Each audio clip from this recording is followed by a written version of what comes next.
Technology certainly offers all types of opportunities and can be empowering, yet with ever-changing platforms, it's important to realize that it can also disrupt your future and even destroy lives. That's right. Fox 26's Anchor Melissa Wilson spoke with the assistant professor of communications from the University of St. Thomas about a topic that he is constantly warning his students about.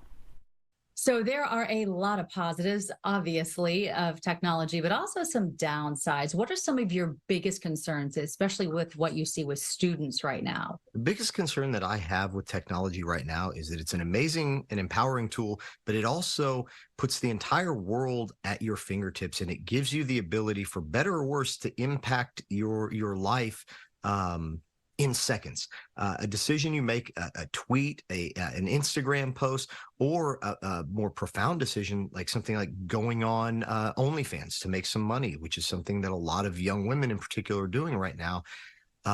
It's very easy to do. It creates this feeling of an anonymity. You're doing it from your house. You feel safe.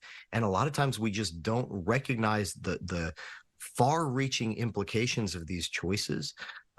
And so many of the things that are going to impact us in 10 years haven't even been created yet with generative AI and how these things that we're creating now, influencer culture, all this content we're creating, how is it going to be accessed, available, and used over the next 10 years? So that video you think is never going to surface very likely will.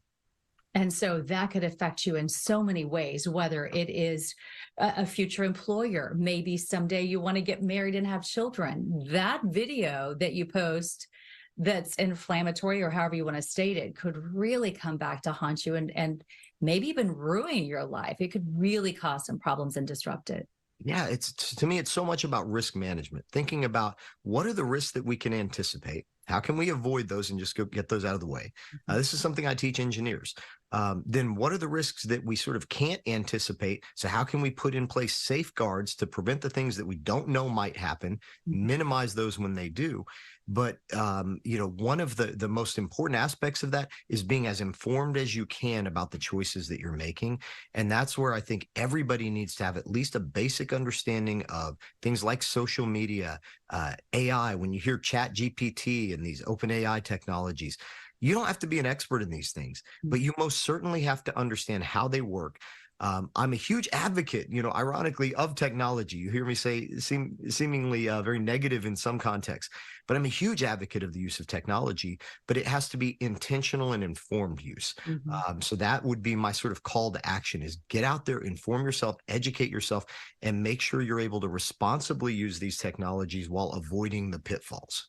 Well, and you lost a loved one, a dear friend of yours, to just a brutal attack. And so now you are very much into empowering, especially women, with self-defense. And that's part of the technology you mentioned, where if you can't show up at a class, you can learn online, right? So there are different ways where you can empower yourself and never even show up to a particular place in order to do it. Yeah, exactly. I mean, you have so many resources at your fingertips, like I said, for better or worse. You can do something, potentially negative, but you have the wealth of the world's information at your fingertips. So having the ability to access those things and even to make connections and build a strong network, with other people, that's huge. Perfect. Thank you so much for your time, Dr. Wright. Thank you.